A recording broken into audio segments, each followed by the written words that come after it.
പള്ളിയിൽ ഇത്തിക്കാഫിരിക്കണമെന്ന് അതൊന്ന് ഞാൻ മറ്റവർ ചെയ്തോ മറിച്ചവർ ചെയ്തോ എന്നതല്ല, മറിച്ച് എന്റെ ആഖിറത്തിലേക്ക് എന്റെ ഖബറിലേക്ക് മറ്റാരും വരികയില്ല. ഞാൻ ചെയ്യുന്നത് ഉണ്ടാവൂ. എനിക്ക് ഖുർആൻ ഓതാൻ കഴിയണം.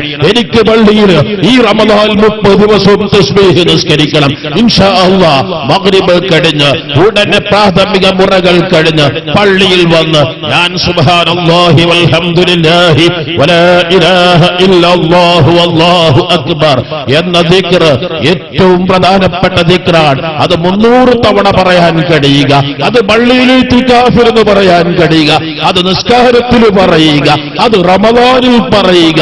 അതിനേക്കാൾ വലിയ ഭാഗ്യമെന്തുണ്ട്? അതുകൊണ്ട് തന്നെ ഇന്നിവിടെ കൂടിയ ചെറുപ്പക്കാരോട് പറയാനുള്ളത്, ഒരു ദിവസം പോലും നഷ്ടപ്പെടുത്തുകയില്ല. നോമ്പ് സൽക്കാരത്തിന് പലവരും വിളിച്ചേക്കാം, പലരും നിർബന്ധിച്ചേക്കാം. പറയുക, റമദാനിൽ ഞാൻ സൽക്കാരത്തിനല്ല, ഞാൻ അതിനുള്ളതല്ല.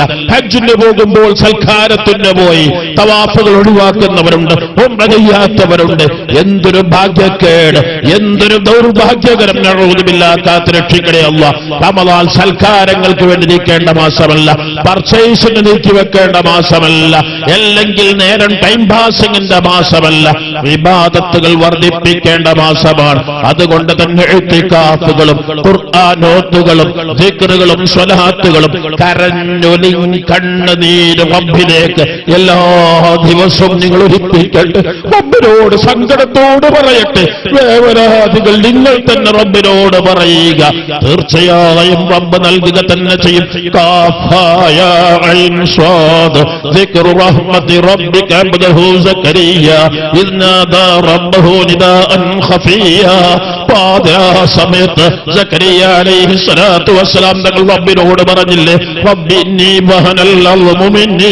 റബ്ബേ, എനിക്ക് 80 കഴിഞ്ഞു, 90 കഴിഞ്ഞു, 100 കഴിഞ്ഞു, എന്റെ എല്ലുകളെല്ലാം ക്ഷയിച്ചുപോയി, ദാമ്പത്യ ശേഷി നഷ്ടപ്പെടുന്ന പ്രായമെത്തി, മുടികൾ മുഴുവനും നരച്ചുപോയി. റബ്ബേ, എനിക്ക് കുട്ടികൾ ഉണ്ടാവാൻ സാധ്യതയില്ല. പക്ഷേ വലം അകും ബിദുആഇക റബ്ബി ശഖിയ. ഒരു വിശ്വാസം എനിക്കുണ്ട്, ഇതെല്ലാം വൈദ്യശാസ്ത്രത്തിന്റെ കണക്ക് കൂട്ടലാണ്. പക്ഷെ നിന്നോടാണ് ഞാൻ ചോദിക്കുന്നത്.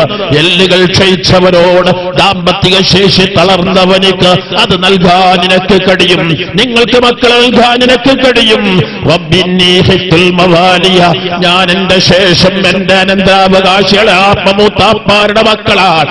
അവർ എന്റെ പാതാവിലല്ല, അവർ എന്റെ ഭാഷം വലിച്ചെറിയും. റബ്ബേ, അതുകൊണ്ട് അതിന് നീ എന്നെ വെറുതെ വെക്കല്ല അല്ലാഹ് എന്നെല്ലാ സങ്കടങ്ങളും പറഞ്ഞുകൊണ്ട് ഫഹബിലി മിൻ ലദുൻക വലിയൻ യരിസുനി വയരിസു മിൻ ആലി യഅഖൂബ്. മകനെ കൊണ്ടായെന്നല്ല, കുട്ടിയെ കൊണ്ടായെന്നല്ല, എന്റെ പൂർവീകരുടെ പാരമ്പര്യം നിലനിർത്തുന്ന ഒരു നബിയാകുന്ന ഒരു അനന്തരാവകാശിയാകുന്ന മക്കളെ കൊണ്ടായെന്ന് പറഞ്ഞപ്പോൾ ഫബശർനാഹു ബിഗുലാമിൻ ഇസ്മുഹു യഹ്യ. ആ വാർദ്ധക്യത്തിൽ അല്ലാഹു തആല യഹ്യ എന്ന കുട്ടിയെ നബിയെ അല്ലാഹു തആല കൊടുത്തില്ലേ. ഇങ്ങനെയൊക്കെ ദുആ ഖുർആൻ പഠിപ്പിച്ചത് എന്തുകൊണ്ട്? നമുക്കും ഇതേ ശൈലിയിൽ റബ്ബിനോട് പറയണം. പച്ച മലയാളത്തിൽ പറയുക, റബ്ബേ, ഞാൻ 38കാരനാണ്. റബ്ബേ, ഞാൻ പലതും പഠിച്ചിട്ടുണ്ട്, എനിക്ക് വിദ്യാഭ്യാസമില്ല, അല്ലെങ്കിൽ വിദ്യാഭ്യാസമുണ്ട്, എനിക്ക് തൊഴിൽ ലഭിച്ചിട്ടില്ല. ഈ റമദാൻ കഴിയുമ്പോഴേക്ക് എനിക്ക് നല്ലൊരു തൊഴിൽ വേണം. റബ്ബേ, എനിക്ക് നല്ലൊരു സ്ഥാനത്തിന് എത്തിക്കണം എന്ന് റബ്ബിനോട് പറയാൻ കഴിയുക. റബ്ബേ, നീ തൗഫീഖ് നൽകണേ അല്ലാഹ്. നമുക്ക് ദുആ ചെയ്യാം, റബ്ബ് സ്വീകരിക്കുമാറാവട്ടെ. അതുകൊണ്ട് തന്നെ ഇന്ന് പിരിയുമ്പോൾ ഇതൊരു കേവലം കൂടി പിരിയലാവരുത്. റമദാനിനുള്ള മുന്നൊരുക്കമാണ്, റമദാനിനുള്ള പ്രോജക്ട് തയ്യാറാക്കലാണ്, റമദാനിലെ ടൈം ടേബിൾ തയ്യാറാക്കലാണ്. ആ ടൈം ടേബിൾ ഒരിക്കലും ഞാൻ മാറ്റുകയില്ല എന്നൊരു നിശ്ചയം നിങ്ങൾക്കുണ്ടാവുക. പ്രിയപ്പെട്ട സഹോദരിമാരോട് പറയാനുള്ളത്, നിങ്ങളുടെ മക്കളെ നിർബന്ധമായും, നിങ്ങളുടെ ഭർത്താക്കളെ നിങ്ങൾ വീണ്ടും വീണ്ടും നിങ്ങൾ പറഞ്ഞാൽ കേൾക്കുന്നൊരു സമയമുണ്ടല്ലോ, അവിടെ വെച്ച് നിങ്ങൾക്ക് പറഞ്ഞുകൂടെ? പ്രിയപ്പെട്ടവരെനിക്ക് നിങ്ങളോടൊന്ന് പറയാനുണ്ട്. നിങ്ങളൊന്ന് പള്ളിയിൽ പോയി ഇത്തികാഫിരിക്കുന്നത് കാണാൻ ഞാൻ ആഗ്രഹിക്കുന്നു.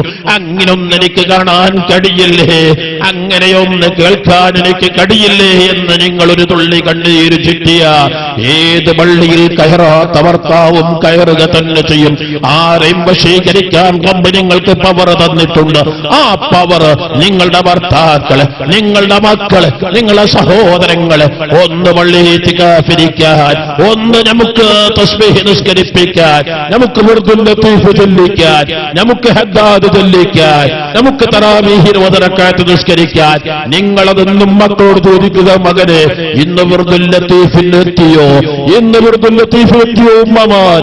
ഞാൻ ആലോചിച്ചു പോവുകയാണ്. ഞങ്ങളുടെ കുട്ടിക്കാലത്ത് ഒരു 10-11 വയസ്സുള്ള സമയത്ത് റമളാനിന് രാവിലെ 9 മണിയാകുമ്പോഴേക്ക് ഉപ്പയുടെ ഉമ്മ വന്നുകൊണ്ട് പറയും, അമ്മയിലും പിന്നെയും അടിച്ചും വളിച്ചും പൂന്തിയും, മോനെ 9:30 ആകുമ്പോഴേക്ക് പള്ളിയിലെത്തില്ലെങ്കിൽ ഉപ്പ വന്നാൽ ആദ്യം ചോദിക്കുന്ന വാക്കതായിരിക്കും, മോനെ തല്ലും കേട്ടോ, തല്ലെനിക്ക് കാണാൻ കഴിയില്ല മോനെ എന്ന് പറഞ്ഞ ഉമ്മ റബ്ബേ അവരുടെ ഖബറിനെ സ്വർഗമാക്കണേ അല്ലാ.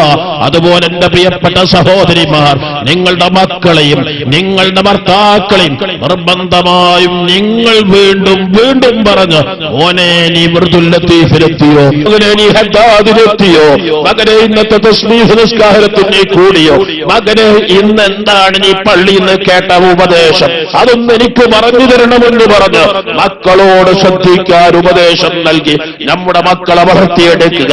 നീ തൗഫീഖ് നൽകണേ അല്ലാഹ്. ധാരാളം ആളുകൾ പല ആവശ്യങ്ങൾക്ക് വേണ്ടി ദുആ ചെയ്തുകൊണ്ട് വസിയത്ത് ചെയ്തിട്ടുണ്ട്. എല്ലാം നീ സ്വീകരിക്കുക.